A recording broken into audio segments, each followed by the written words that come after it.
Bonjour à tous, je suis vraiment ravie de vous retrouver dans le cadre de ce projet sur comment la vie nous initie, comment elle nous met en chemin. Je suis Claire Pelletier, j'accompagne des personnes justement en questionnement, en cheminement, pour les aider à aller trouver leur vérité et ce qu'elles sont au plus profond de l'âme.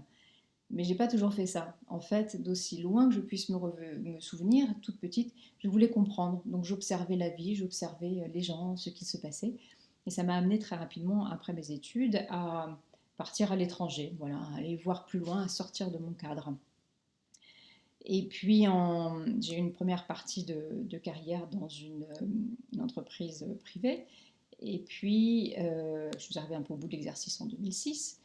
Et de là est revenu en fait l'envie de travailler dans l'humanitaire. J'ai donc rejoint une organisation humanitaire, mais j'avais cette espèce d'intuition où voilà, il fallait que j'aille sur le front.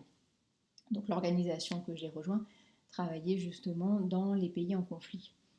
Et donc assez rapidement, je me suis retrouvée en effet euh, sous les conflits, sous les bombardements, sous le shelling, et surtout dans des situations où on était confronté à la violence et à la destruction de l'homme, donc quelque chose de très violent et de difficilement acceptable. Alors tant qu'on est sur place, on accepte. Et en fait, c'était en revenant en France que ça s'est avéré assez difficile de continuer à envisager la vie et ce que j'allais faire après, sachant ce que j'avais traversé, ce que j'avais vu, et surtout de continuer à vivre alors que j'avais vu l'horreur absolue. Enfin, pour moi, c'est l'horreur absolue. François Cheng est à mon sens un des auteurs qui en parle le mieux de cette violence absolue, la destruction absolue en fait, la destruction de l'homme par l'homme, euh, de voir des enfants, des adolescents tués ou voilà, avec des jambes coupées, c'était absolument intolérable. Et j'ai eu du mal à l'accepter et à continuer à vivre en revenant. J'ai quand même trouvé de quoi et une thérapeute pour m'aider à avancer. Et puis, je suis repartie en mission parce que quand même c'est ce que je savais faire. Et, et puis, quelques mois après, un ami m'a parlé de la méditation Vipassana. Et donc, en écoutant leur présentation, je me suis dit il y avait quelque chose pour moi là-dedans. Donc, j'ai fait un premier séjour de méditation Vipassana en 2010. Et ça a été véritablement un tournant pour moi. Parce que là, d'abord, j'ai trouvé une certaine paix, euh, malgré voilà, tout ce qui pouvait m'animer. Tout ça s'est apaisé. Et puis, ça a été un tournant parce que j'ai compris ce que je voulais comprendre, en fait, depuis toute petite. Et ce que je voulais comprendre, c'était la vie. Pourquoi on était là, qu'est-ce qu'on en faisait, qu'est-ce qu'il y avait à voir, pourquoi tout ça nous arrivait, pourquoi tout ça et comment avancer. Et donc, c'est le chemin que j'ai suivi. Donc, je suis repartie en mission avec ça. La méditation m'a énormément aidée en fait à traverser euh, toutes ces missions, ces années de vie. Et puis bien sûr, j'ai continué la méditation, le yoga, le qigong, etc., en allant plus loin dans mes formations. Et c'est véritablement ça qui m'a mise sur la voie. La méditation, en fait, est pour moi au cœur de ma pratique, de mon approche, et elle est ce qui me permet de garder ma posture, de, euh, voilà, d'observer et d'être véritablement en lien, en compassion avec les personnes que j'accompagne, mais autour de moi, voilà, ça peut être tout simplement les animaux, la nature, enfin tout simplement, mais c'est pas forcément si simple du reste, maintenant que je le dis, euh, mais d'être véritablement partie de ce monde, en fait, d'en faire partie, d'avoir ma place.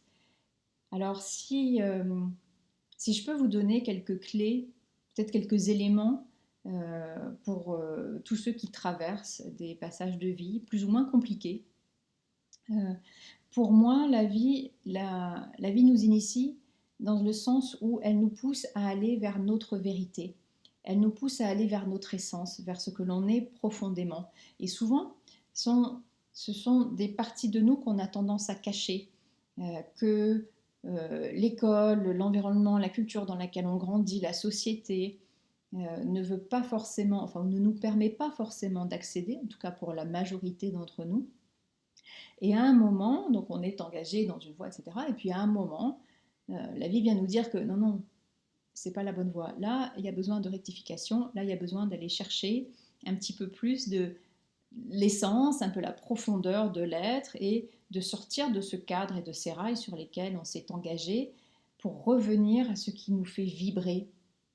Et quand quelque chose nous fait vibrer, pour moi, c'est que cela nous anime, ça résonne avec l'âme, avec cette dimension de nous qui est plus profonde et qu'on a tendance un petit peu à oublier.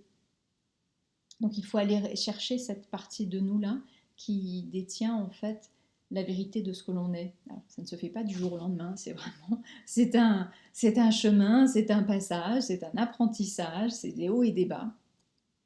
Mais je vous dirais d'accueillir tout ça, d'accueillir ce qui vient, même si c'est difficile, parce que parfois je sais bien que c'est très difficile.